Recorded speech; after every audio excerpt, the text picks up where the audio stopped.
قبل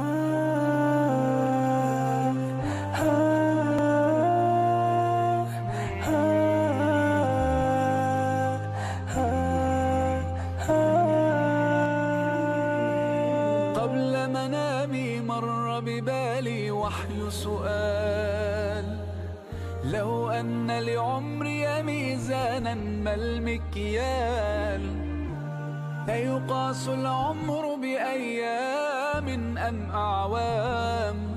À un moment donné, pense à comme pour l'homme. Ainsi, les choses vont aller comme il se doit.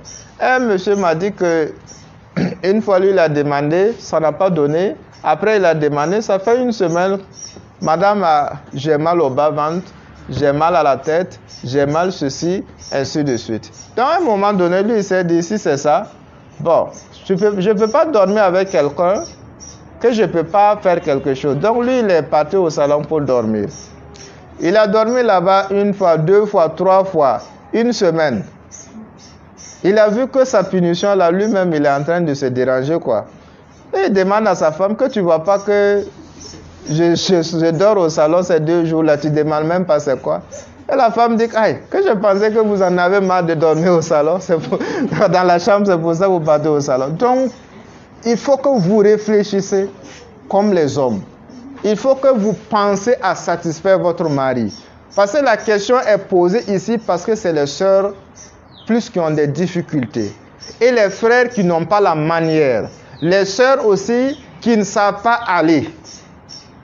Et les deux, on se retrouve dans un couple et le couple ne va pas. On a des disputes. Moins de choses, monsieur s'énerve. Vous ne savez pas c'est où.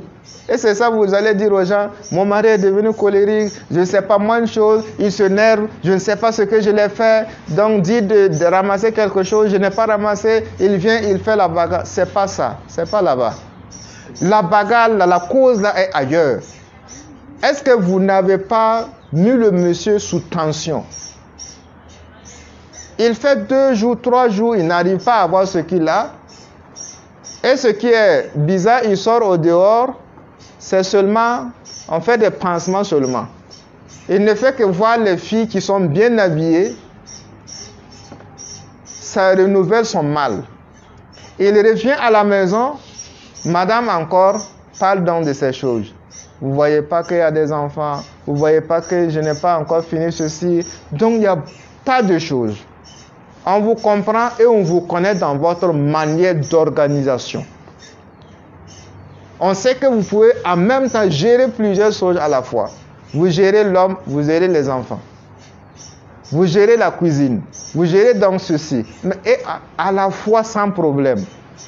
Essayez d'utiliser ça pour pouvoir être à la disposition de votre mari. Comme le mari aussi va être à votre disposition. Même si vous n'êtes pas à tout moment en besoin. L'homme et la femme, ils sont différents. Voyez? Donc l'homme c'est comme une ampoule à incandescent. Quand tu mets le compteur et l'interrupteur, ça s'allume.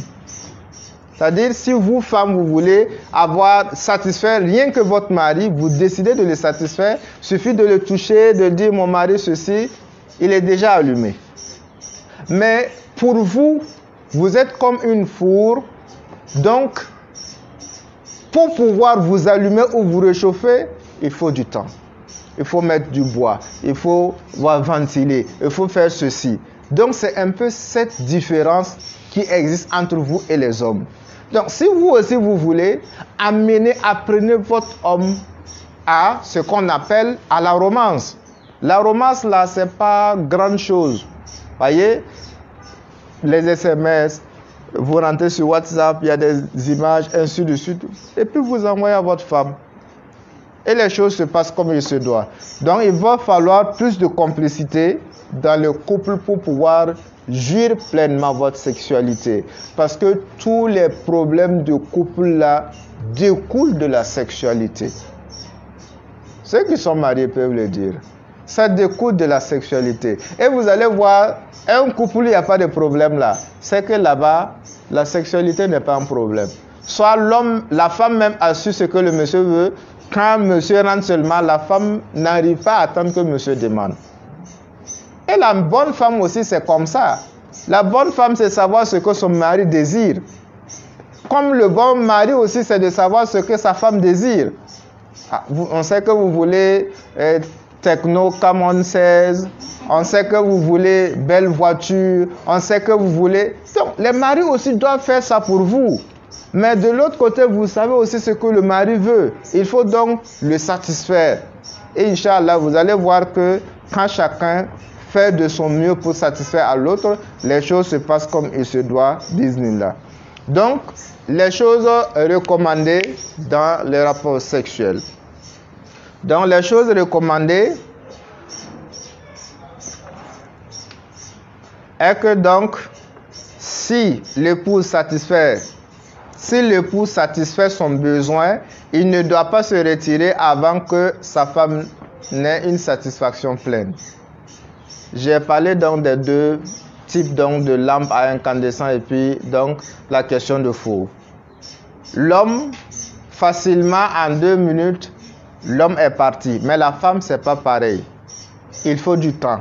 Il faut donc qu'elle puisse activer ses fonctions. Ça prend donc du temps. Donc, le temps qu'elle va s'activer et venir, la plupart du temps, les hommes sont déjà partis. Et plus l'homme est parti, l'érection, ça diminue. L'homme ne peut plus répondre au désir donc de la femme et ça laisse donc la femme assoiffée. Et certains, dès qu'ils finissent donc de faire leur affaire, ils se retirent. Alors que ça ne doit pas être ainsi. Tu dois donc, même si tu as pu faire ton chose, que tu puisses patienter le temps qu'elle aussi, elle essaie de voir si elle va arriver à bout. Si elle n'arrive pas, bon, après vous demandez des excuses. Ah vraiment, tu m'excuses beaucoup, je me suis emporté.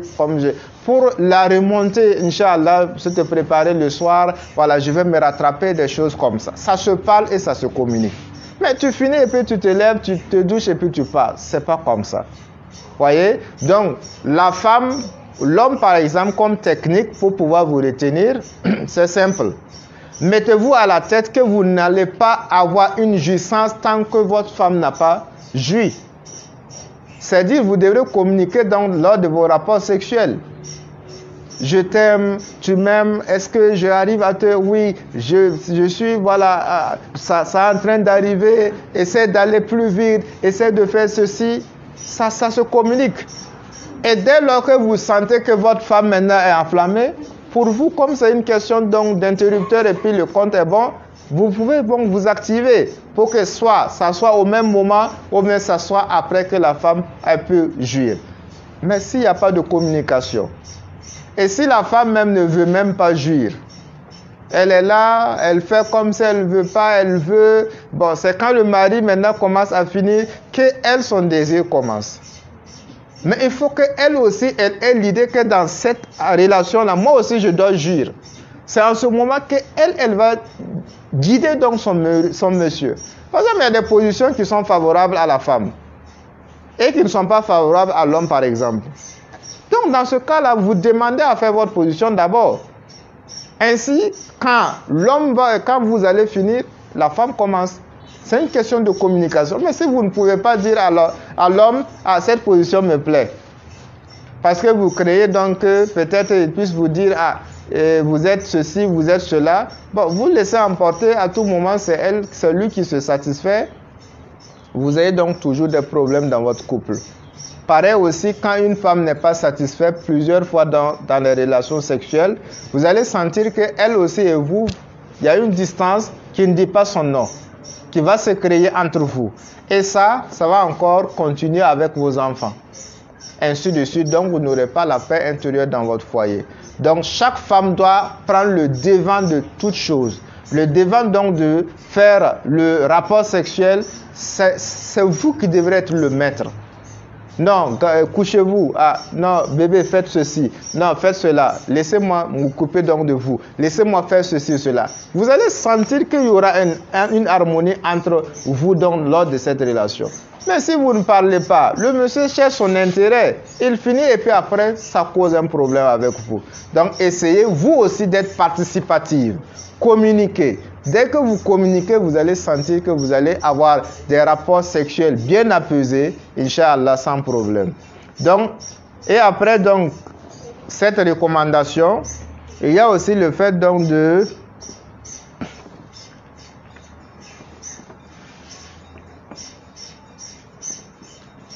Il y a le fait aussi donc de garder le secret de leur femme, par exemple. Leur intimité là, ça doit rester entre vous. Et non pas sortir, voilà, et dire, ah, l'homme là même ne peut pas faire 2 minutes, ah, il est refroidi, il est ceci, ou bien ma femme, aïe, quand elle est là, aïe, c'est ceci, c'est cela. Ne parlez pas de votre intimité là à une autre personne. Parce que c'est entre vous. C'est ça que je dis. Même affaire donc de, il veut telle position, il veut pas, c'est pas aux gens que vous allez expliquer ça. Réglez ça entre vous, Inch'Allah, les choses vont se passer comme il se doit. Il est dit dans un de ces hadiths, parmi les hommes qui occupent les plus mauvaises places au jour de Yom Al-Qiyamah, les plus mauvaises places au jour de Yom Al-Qiyamah est celui qui révèle ses secrets liés à ses rapports intimes avec sa femme. Donc, ceux-là, au jour de Yom Al-Qiyamah, qui sont dans des situations les plus défavorisées, sont ceux-là qui sortent dire, ah, telle femme-là, ça ne va pas, ceci, cela. Bon, hier nuit, on a fait, mais elle ne peut pas me faire ceci, ainsi de suite. Ça ne se dit pas. Parce que personne n'est allé à l'école pour apprendre à faire la sexualité. Personne. À l'école, là, vous n'allez pas faire ces expériences-là. Maintenant, c'est entre vous que vous allez vous éduquer. Même les positions, même pour pouvoir pénétrer, pour certains, si ce n'est pas la femme même qui guide le monsieur, là, il ne peut pas. Donc ça, c'est une question d'entraide entre vous. Voilà, j'apprends à ma femme donc de grandir en sexualité, ou bien j'apprends mon mari à grandir en sexualité. Vous apprenez entre vous. C'est une question de complicité. Si vous êtes un couple, vous devrez réfléchir de la même manière, vous devrez avoir les mêmes visions. Comme un homme qui a épousé sa femme est rentrée, et sa femme peut-être est plus informée que lui, et sa femme commence à vouloir faire des positions avec le monsieur. Et le monsieur sort, il dit que lui, il ne sait pas que sa femme c'est une prostitueuse, parce que, bon, manière dont elle connaît tout ça là, c'est qu'elle n'est pas derrière. Voilà, donc c'est là les savants lui ont dit que non, c'est avant que les sœurs ne pouvaient pas avoir un cadre d'apprendre leur sexualité. Maintenant, à travers l'internet, tu dis, tant islamique, on va te faire sortir des informations. Tu vas étudier, tu vas voir comment ça se passe. Donc, si elle a décidé donc de mettre en pratique avec toi, bon, il faut pas aussi penser du négatif d'elle. Parce qu'elle s'est préparée, elle s'est armée à te faire du bien. Donc, c'est justement ce qui a sauvé donc, son couple, parce que pour lui, c'était une professionnelle. Donc, il y a mes caractères professionnels à Zaka, et ainsi de suite. Donc, autre chose encore, c'est les questions donc de... Le problème, c'est ceux qui connaissent le sexe avant le mariage. Le problème, c'est eux. Ceux qui savent où se trouve telle fille, tel ceci, ou ceux qui savent où se trouve un tel homme, ainsi de suite, qui font des rapports sexuels avant le mariage, parce qu'il aura le temps de toucher plusieurs hommes. Et les hommes n'ont pas la même énergie, les mêmes manières de faire les rapports. C'est dans ça, une fois arrivée dans le foyer, qu'elle va se plaindre peut-être de l'insatisfaction. Ou le monsieur, il est habitué, il a décidé donc à se marier. Et celle qu'elle a prise, il trouve que la femme là ne connaît rien de sexualité, alors que lui, il n'est pas au niveau 1, au CP1 par exemple. Et ça cause un problème de mésentente. Certains vont faire entrer la femme et continuer toujours à aller au dehors. Subhanallah. Donc c'est un peu des choses qui font que on demande aux jeunes filles, aux jeunes garçons, de pouvoir se maîtriser. Parce que vous n'aurez pas autre relation intéressante qu'avec la première que vous avez faite. Si vous passez votre temps à faire des rapports sexuels au dehors, celle que vous allez avoir, à moins qu'elle est plus expérimentée, ça sera compliqué pour vous. Et c'est justement pour ça que Dieu a dit dans le Saint-Coran, les fornicateurs aux fornicatrices, les associateurs aux associateurs. Donc par exemple, si toi tu as connu une passée, le passé que tu as fait là, c'était vraiment bizarre, tu es vraiment bien posé. il faut aller aussi voir une qui est bien posée de cette manière pour faire le mariage. Là, vous allez vous comprendre. Mais toi, tu dis non, tu veux partir en retraite et tu demandes à avoir une qui ne connaît pas un homme. Bon, et tu rentres encore, tu te plains donc de ça. C'est-à-dire que ça, c'est pas compatible. Souvent, donc, ça crée des frustrations. Nos sœurs subissent donc des choses, ainsi de suite. C'est-à-dire, vous qui êtes vous, cherchez aussi une qui est comme vous, ou bien un qui est comme vous. Là, vous allez sentir que vous allez aller dans le même sens de niveau de rapport sexualité, ainsi de suite. Donc, voici un peu de ce qu'on peut dire. Et pour terminer, dans les recommandations, c'est de ne pas prononcer le nom de Dieu pendant donc vos rapports sexuels. Voilà, donc le nom donc de Dieu ne va pas être prononcé pendant vos rapports sexuels parce que justement c'est un moment d'intimité.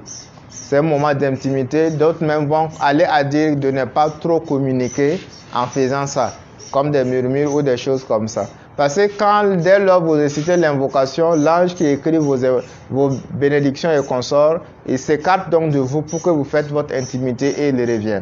Donc voici un peu les recommandations qu'on peut avoir donc dans cette chose-là. Et quelque chose pour ajouter avant donc d'aller aux actes qu'on fait après, c'est le premier jour du mariage. Par exemple, quand on accompagne la femme arrivée chez vous, nous on parle de nuit de noces. Et c'est comme si il est dit forcément que quand on amène la femme là, le jour du mariage, il faut faire des rapports sexuels. C'est comme si c'est forcé quoi. Et beaucoup craignent ce jour-là. Ce qu'on craint, les gens sont là, c'est la joie à un moment donné. Après, on a peur. Elle va venir et puis ça va devenir comment? Alors que tu n'avais pas l'habitude de le faire. Donc les gens sont au dehors, les tantes, les grands-mamans, et c'est de ouais, eux qui sont à l'intérieur là, ceci, cela. Bon, on pense des choses comme ça. Donc, c'est fait que moi, mon frère, ma soeur, nous devrons savoir une chose. Qu'il n'est pas obligé de faire des rapports sexuels dans la nuit de votre mariage.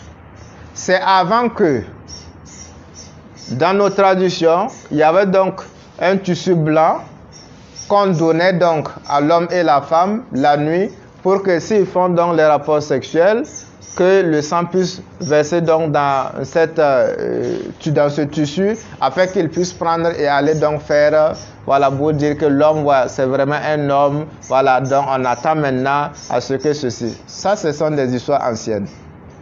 Donc, nous musulmans, c'est de savoir qu'il n'y a pas un jour où on a dit c'est obligé qu'on puisse faire des rapports sexuels. Moi, personnellement, avant donc le mariage, j'ai dit à la sœur donc de savoir que ce n'est pas des questions qu'on va aborder pendant même les gens.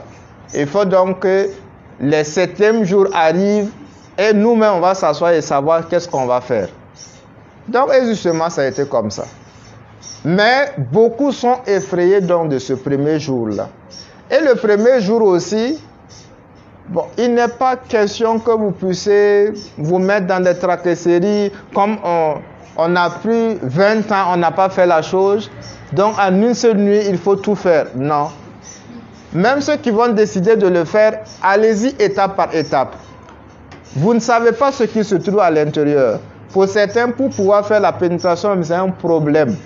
Ils vont passer dans des jours pour pouvoir y arriver. Donc, allez-y doucement. En parlant donc de premier rapport, bon, avant justement, on parlait donc de cette couche d'émail donc qui couvre donc la partie intime de la femme. Mais de nos jours, c'est rare de fois on va retrouver cela. Donc, essayez donc d'aller étape par étape pour pouvoir ne pas déranger la femme ou pour ne pas traumatiser la femme. Parce que beaucoup, les premiers jours de rapport, ont fait que la femme là n'a plus goût au rapport. Parce que monsieur a forcé alors que les mailles donc n'étaient pas ouvertes et ça crée donc des problèmes avec donc la femme. Allez-y doucement, doucement pour pouvoir y arriver. Parce que la femme vous appartient. Aujourd'hui, demain, après-demain, quoi. Donc ainsi, il y a une sœur qui avant-hier, donc, qui m'a parlé qu'elle se marie, mais elle a peur parce que il y a une de ses cousines qui l'a dit que, le premier jour, la première nuit donc, du mariage, tellement ils ont fait les rapports là, elle a pris 7 jours, elle ne pouvait pas marcher. Regardez un conseil. Bon, tu me dis, moi qui veux me marier dans bientôt là, pour que je fasse comment? Et elle est vraiment perdue comme ça. Elle dit, qu'est-ce qu'on... Est-ce que je peux... Voilà, des questions comme ça qu'elle se posait. Moi, j'ai dit non, le monsieur n'est pas... C'est pas un animal. Le monsieur n'est pas là pour te brutaliser, non. C'est une question de communication. C'est entre vous que ça se fait. Donc, vous n'avez pas à avoir peur donc, de se rencontrer. Donc, Inch'Allah, elle s'est sentie un peu rassurée. Inch'Allah. Donc, ce sont des idées, des choses que beaucoup se laissent emporter. Et le problème, ce n'est pas vous. C'est également donc l'ancienne génération et l'ancienne génération. Parce que généralement, on voit que la femme ne bénéficie pas des rapports sexuels. C'est toujours l'homme. Puisque avant, c'était une seule position. La femme est couchée, l'homme est sur la femme. Et l'homme est fini et puis il se lève. Donc, il ne s'en occupe pas donc de la femme. Mais de notre génération, ça se communique, on se connaît avant le mariage, on parle des choses, on fait des choses avant le mariage. Mais pourquoi là-bas, là, on ne parle pas pour pouvoir s'améliorer? Donc, essayez donc d'aller causer enfin là donc de sexualité. Vous allez bien vous comprendre. Inch'Allah, vous allez être épanoui, avoir des enfants épanouis, s'il plaît à Dieu, Inch'Allah. Maintenant, qu'est-ce que moi je dois faire après les rapports sexuels? On doit faire quoi? Très rapidement, après les rapports sexuels, ce qui est recommandé, je vais m'en passer dans des hadiths. Ce qui est recommandé, c'est justement de faire un rapport, et c'est de faire le grand lavage, ce qu'on appelle le janaba. Donc, c'est faire donc le grand lavage après le rapport sexuel. Et je vous assure qu'il y a des gens qui ont fait 15 ans de mariage qui ne savent pas janaba là c'est quoi. Donc, tu vas être étonné d'être là et puis un vieux t'écrit un message et puis te demande, qui janaba là-haut, on fait ça comment? Bon, si tu imagines, c'est mal. Donc, tu ne veux même pas penser que c'est quelqu'un qui est marié. Parce que s'il est marié, il a des enfants, bon, imaginez. Ou bien toi, tu es une femme, tu ne sais pas comment on fait la janaba. Alors que chaque mois, tu dois faire ça pour te purifier. Après donc l'accouchement, tu dois faire ça pour te purifier. Mais tu ne sais pas comment on le fait. Donc, ce sont des choses que tout jeune célibataire doit savoir pour pouvoir jouir donc pleinement de sa sexualité. Le prophète sallam également le dit que la sexualité, une fois que vous faites vos rapports, il se peut, chose que je n'ai pas parlé, il se peut que lors d'un seul rapport sexuel, vous puissiez donc faire un premier tour, un second tour, un troisième tour, ainsi de suite, en fonction de vous-même. C'est-à-dire, l'homme peut faire à 15 minutes encore, il n'est pas satisfait, il veut revenir, des choses comme ça, ça arrive. Certaines personnes même disent que s'ils veulent faire des rapports sexuels, si ce n'est pas jusqu'à 3 fois, ils n'arrivent pas à se libérer et sentir donc cette énergie en eux. Donc, le prophète dit à ces personnes, si vous voulez renouveler votre rapport sexuel, il demande donc d'aller faire des ablutions avant de revenir. Ce n'est pas le grand lavage. Ça, c'est aller faire comme si on veut prier. Il demande d'aller renouveler, vous renouvelez et puis vous revenez prier sans problème. Et également, donc, un des savants conseille qu'un homme qui veut aussi donc faire un second tour et qu'il arrive à voir qu'il n'est pas trop en forme, toujours son appareil génital n'est pas trop en forme, il peut donc utiliser donc une petite serviette qu'il va tremper donc dans de l'eau glacée, voilà, donc, et faire passer donc sur son organe, ça redonne donc l'érection normale sans problème. Donc pareil aussi, si la femme n'arrive pas à démarrer son monsieur, il peut donc passer par ça pour exciter donc son mari. Donc ça, c'est quand vous voulez faire une pause, on vous demande d'aller faire des ablutions simples et revenir. Comme si vous voulez prier, ça revivifie. Donc autre chose encore, c'est que si vous voulez dormir, avant d'aller vous réveiller, faire le grand lavage, le janaba, on vous demande donc de laver vos parties intimes avant de venir dormir, pour éviter toute autre infection ou autre chose. Donc on vous demande de vous lever sagement, aller donc laver donc la partie intime et vous voulez donc vous coucher. Là, à n'importe quelle heure, vous pouvez donc facilement faire votre grand lavage sans problème. Parce que il se trouve que en dormant avec ce mani-là, les djinns peuvent profiter donc de ça pour pouvoir vous déranger. Voyez, vous finissez et eux aussi, ils viennent maintenant faire à leur tour, les maris de nuit ou les hommes de nuit. Parce que eux, quand ils vous voient faire, ils veulent faire. Maintenant, quand vous finissez, que vous êtes toujours comme ça, ils peuvent profiter de ça, vous déranger. Vous avez un mari de nuit, vous ne savez pas c'est où vous l'avez pris, alors que c'est dans ces moments-là que vous le faites. Donc, c'est un peu de ces éléments que le musulman, après le rapport sexuel, doit faire. Et ce qui est très primordial, c'est le grand lavage. Tout le monde doit apprendre à comment se laver de la façon dont le Prophète a établi. De ce qu'on peut retenir donc dans les rapports sexuels est que toutes les positions sont permises, seulement une dont les savants ont divergé et deux dont c'est unanime. Les deux unanimes, on ne peut pas passer par le canal anal, on ne peut pas aller à la femme quand elle est en période de menstrues. Ça c'est clair.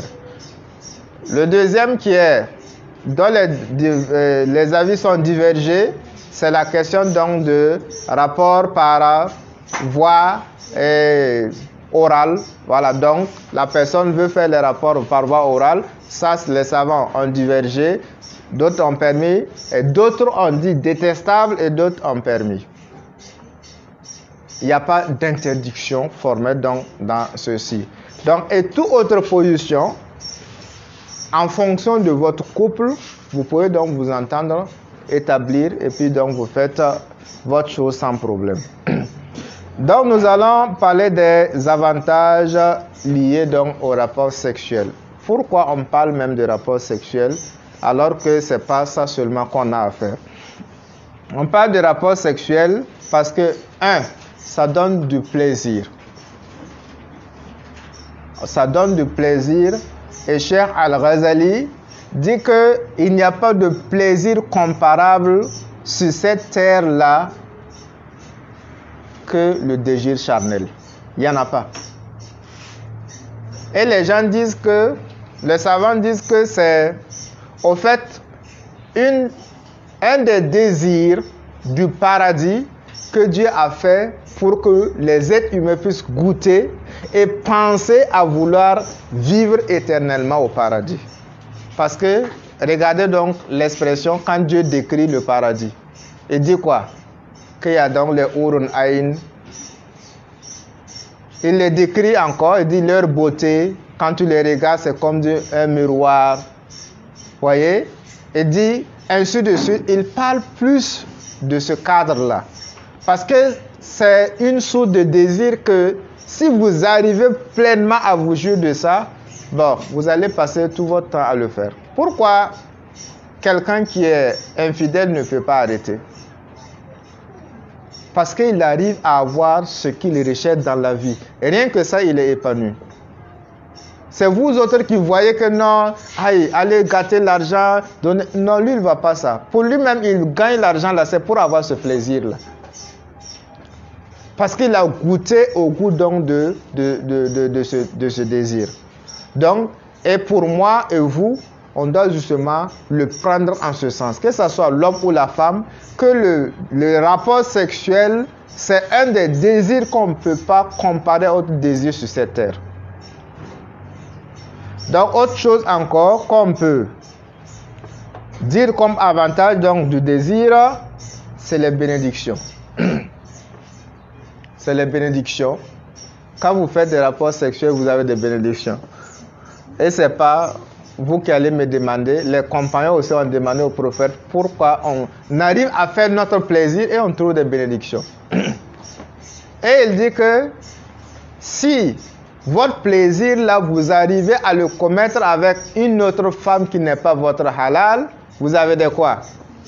On dit des péchés. Donc, si vous avez laissé ça et que vous êtes allé à votre halal, c'est que vous avez des bénédictions parce que vous avez laissé la voie donc du haram et vous êtes allé donc dans la voie donc de ce qui est licite. Donc, chaque rapport sexuel que vous faites, c'est des bénédictions que vous gagnez. Mes soeurs, vous ne voulez pas les bénédictions là? Les frères, on veut pas, on en a assez. Donc, les bénédictions, on ne sait jamais ce qui peut donc me procurer donc le paradis. Je ne peux pas savoir. Et si je me dis, voilà, je veux avoir mon paradis, c'est justement essayer donc d'être tout le temps à la disposition de mon mari. Je le fais, j'ai des bénédictions. Je le fais, j'ai des bénédictions. Donc ainsi, vous allez vivre heureux dans votre foyer business là. Également, le rapport sexuel, c'est la reproduction. Donc, on fait les rapports sexuels dans le cadre donc de la reproduction, donc dans le sens que c'est une voie que Dieu a destinée pour avoir des enfants. On ne peut pas, quoi, in vitro, ça, c'est pas permis en islam. On ne peut pas vouloir avoir un enfant et puis tu ne veux pas de rapport sexuel. C'est quel type d'enfant? Islamiquement, ce n'est pas permis, c'est interdit. Même s'il y a certains savants donc, qui essaient de... Non, on ne veut pas des choses, des enfants sans père, des enfants fabriqués ou des choses comme ça. Allah a établi donc le chemin de procréer. C'est l'accouplement entre hommes et femmes pour pouvoir avoir donc ces enfants. Donc, ça c'est pour avoir des enfants. Et vous allez voir certains couples, ils sont ensemble mais ils n'ont pas d'enfants.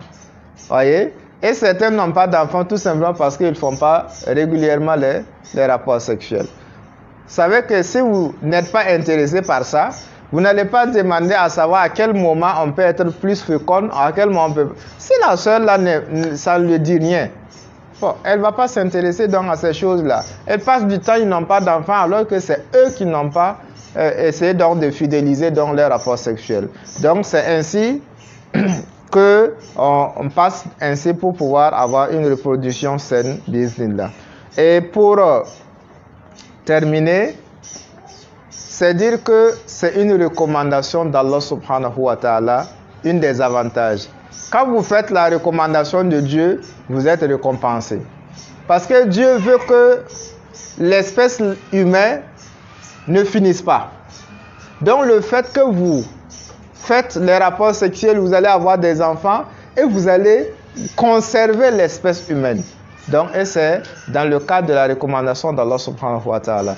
Et le prophète sallam aussi nous a dit de faire beaucoup d'enfants.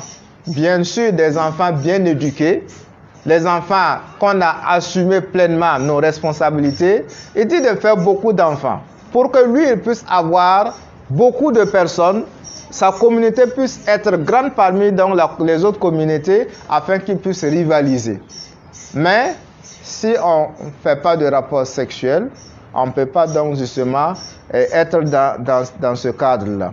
Donc, les choses qu'on peut ajouter, c'est la bonne humeur dans votre foyer.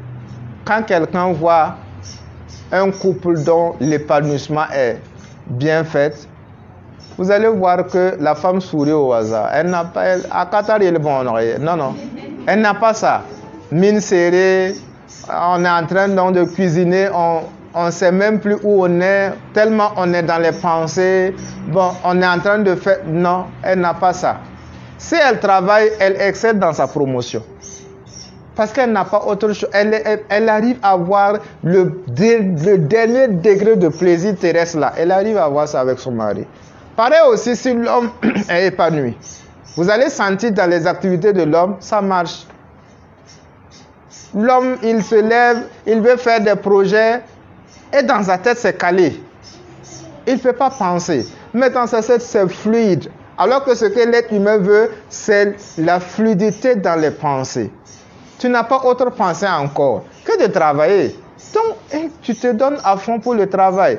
Et tu reviens à peine à la maison, vous êtes content, vous arrivez. C'est ça qui donne l'harmonie. Essayez de voir. Quand on fait les rapports sexuels, là, vous rentrez. Il y a quelle manière encore dont vous deux, vous couple, là, vous allez encore vous rentrer que dans ces périodes-là. Il n'y en a pas. Donc cette période est telle sacrée que quand vous le respectez, quand vous êtes épanoui à travers ça, Inch'Allah, on va sentir donc la bonne humeur, on va sentir la compréhension.